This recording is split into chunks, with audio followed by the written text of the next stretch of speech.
11:40 on the program. George Allen joins us an hour from now. Is Virginia open for business? CNBC says this is one of the best places for business. Interesting, because I see businesses move to Tennessee all the time, not Virginia, but we'll ask that of Governor Allen. Leanne Pillow joins us, sitting in for Dave Saunders today at 9 o'clock of things to do in Richmond this weekend.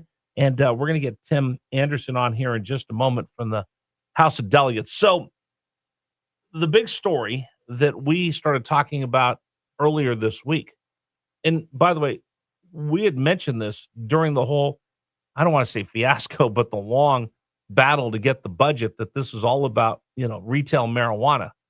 It wasn't reported by anybody, wasn't talked about by many people, but we talked about it here. That's why, again, you listen to Richmond's Morning News, you play catch up the rest of the day. We can go time and time where we've told you, hey, here's what's going on. Pay attention over here. And then everybody else catches up with you in just a little bit.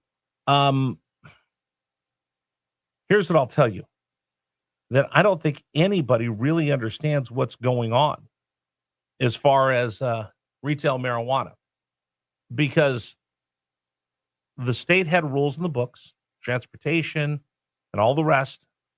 Then the budget came through, and the budget had language in there about retail marijuana, because remember, the General Assembly had passed it, the governor said no, and then they stuck it into the budget. Why that happens, I don't know. In fact, let's go out to the Newsmaker hotline for WRVA. Tim Anderson joining us right now, member of the House of Delegates, our guest here on News Radio WRVA. Good morning, sir.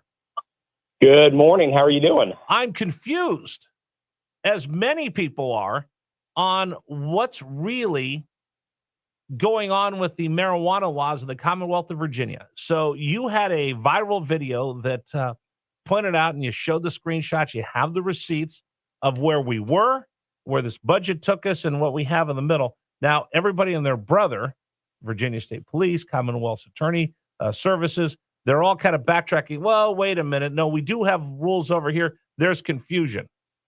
Tell me what's going on, sir.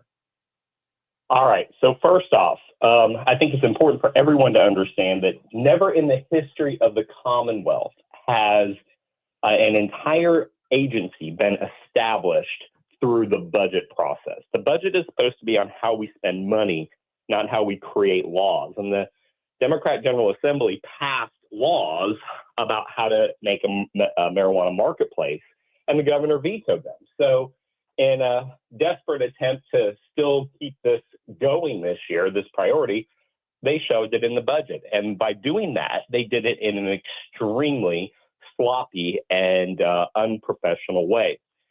In the process of this, they stood up all of the new marijuana marketplace bills and how it's going to work and who can sell marijuana and what the criminal penalties will be if you don't do it the way that it's legally allowed, very much like how we do alcohol. And they made all those new laws effective on July 1st of 2027.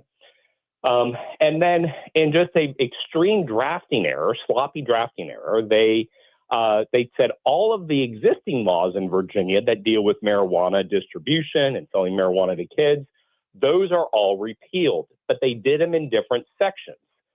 So the new laws have an enactment date of July 1, 2027, and the repealment of the existing laws become effective the day the budget becomes effective, which is July 1st of 2026.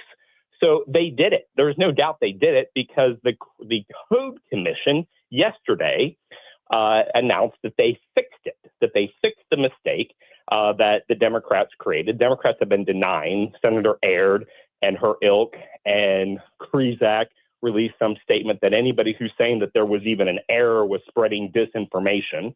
But the Code Commission comes in and literally just changes the wording and fixes it, which is completely and totally illegal. And so from a criminal defense standpoint, and that's what I do, that's my real job, is being a lawyer, they've repealed all the marijuana laws. Anybody who's charged with a marijuana crime in Virginia is subject to that being dismissed, regardless of this hack job fix that the Code Commission came up with, all the laws are repealed, and all of their nastiness of how we're spreading disinformation has been completely rebutted by the Code Commission having to step in and fix their mistake, probably the biggest drafting error in Virginia history. Okay, that's a lot for me to unpack right here. So let me walk through this. One of our listeners asked, well, you know, Rich, you're pointing fingers at the Democrats with this budget. Did the GOP was there as well? Did they take any responsibility for that? How would you respond? Well, so here's the thing, and this is why you don't pass laws in the budget. The budget is a thumbs up and thumbs down budget. And you, as a legislator, you don't get to come in and say, okay, I approve teacher raises, but I don't approve money going for data centers. You don't get to do that. It's just one vote up or down. The Democrats completely and totally drafted the budget. Democrat Delegate Krizek and Senator LaCherice Aird were the authors of this. They shoved it into the budget at the last minute, and then legislators are given 48 hours to review the budget, about a 900-page document, to see whether they're going to vote yes or no. And almost all of Republican members of the Senate and the House voted no to the budget. Now, some voted yes, and you know that's unfortunate, but they weren't voting yes to this. They were voting yes to other things that they liked about the budget, the overall budget. So, sure. Yeah, so it's not a Republican problem. This is the Democrats. They crafted the budget. They shoved this in at the last minute before anybody really could read the hundreds of pages that are associated with all these new laws and provisions. And so you have to pass the budget before you can. You have to pass the budget before you can see what's in the budget, I suppose. Let's go to Nancy Pelosi's line. I think that's what we're seeing at Capitol Square right now. Code Commission, fix this. Okay, is that legal? Will it stand up? How can the Code Commission come in and amend something that the legislature did? And if I'm someone who's got a marijuana offense, do I get to use this as a get out of jail free card? Because now there's so much confusion. Well, first off, the Code Commission has statutory authority to make minor fixes. So, like if there was a typographical error, a misspelled word or something, they have the authority to go in and fix it. But what they don't have the authority to do is basically put a delayed enactment clause onto the repealing of the current marijuana laws. They can't do it. It's illegal. What they did is illegal. So yesterday, I filed a very detailed Freedom of Information request to the Crime Commission because I'm 95% sure there are communications between Senator Aird, Delegate Krizek, the Attorney General's office, in a circular motion of, hey, let's just fix this. Nobody's ever going to call it. It's not legal. In fact, the entire budget that deals with creating all of these laws and repealing all of these laws isn't legal either. You're not allowed to do that under Virginia law, so none of it's legal. Everything they've done is illegal, and we're just being governed by thugs that think they can do whatever they want. They passed a redistricting amendment; it was illegal. They passed an assault weapons ban; it is illegal. They just think they can do whatever they want, and this is just further status quo from them coming out of Richmond right now. Tim Anderson, member of the House of Delegates, joining us this morning on News Radio WRVA. Can you explain, and this is the part where I really need you to get in the weeds for us, so our listeners understand this, because, Tim, I'll be honest, we started talking about this before anybody else. We were talking with Tom Garrett. We've mentioned this on the show before, that when we thought we were talking about data centers, the real negotiation was going on over retail marijuana pot shops, that we'll have 350 of them that'll just suddenly appear out of nowhere in 2027. What was repealed? What is being added to the law, and where are we right now in this gray area because of this major clerical error, which has us 365 days in the wild, wild west? Yeah. So, one thing, I'm no longer a member of the House. I'm out. Yes. And so just want to make that one minor correction. I'm sorry. I apologize. Yeah, no problem. So here's what they've done is it is going to be legal in July of next year for people to walk into various establishments in Virginia and buy marijuana, just recreationally buy marijuana. That's what they've done. And they've created a licensure program that prioritizes felons and prioritizes people who have committed crimes in the past to be able to get these licenses. Hold on a second. In this law, we prioritize those that have been that are what? Yeah, that have been previously convicted drug dealers. We prioritize those people to do this. Yeah, because that's equity. See, it's equity because they broke the law willfully and knowingly, and now their lives are a little harder because they're felons. So we're going to give them first dibs to become legal drug dealers now. And since they already know how to do it, we're going to give them first dibs. So that's the equity component of this, which is just totally insane. But yeah, they're going to be coming on the street corners. Now, there is going to be certain things that are illegal, just like with cigarettes and alcohol.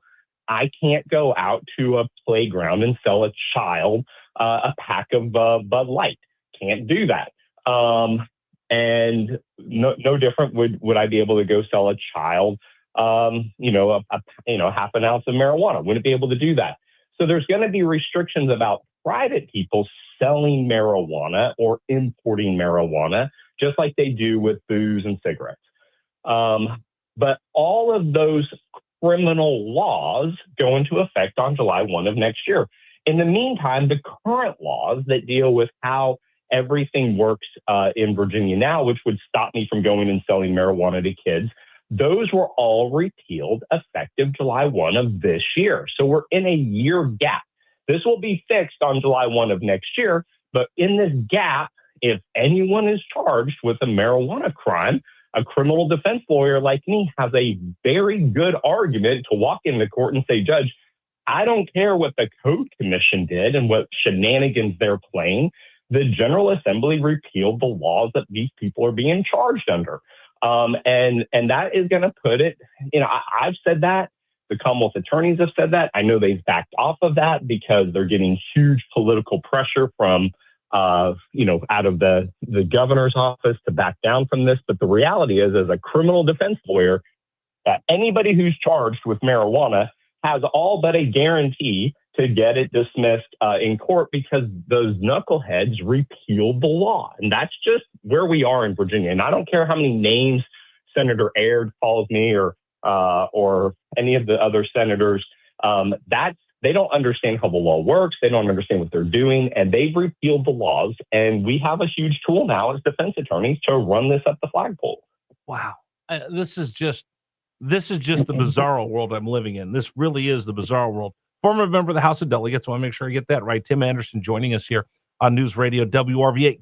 I know you're going to stay on top of this. Can we have you come back on when we have more breaking news on this? Because I want to make sure that people understand what's really going on. Yeah, well, what they're about to learn is that FOIA is a nasty tool that if somebody who knows how to use it, they're going to be, I just hit them with a monster FOIA. It's on my Twitter page. We're going to see who said what. While they're telling us publicly, you're wrong, we didn't do this, there's going to be emails between senators and the Code Commission saying, please fix this. And we're going to pull the curtain out and just show that we are being governed by complete amateurs who are thugs. And I'd love to come back on, especially when we get that FOIA report back. Absolutely. Thank you so much. Appreciate it. And we'll catch up with you soon. Thank you. Thank you. Tim Anderson, former member of the House of Delegates. Should I just give out the number right now? 833-804-1140. 833-804-1140. Your reaction. I'm shocked. And the more I read about this, the more I find out about this, the more and more I'm actually shocked. All right, it's 7:48. I'm a little over, so let me remind everybody today's program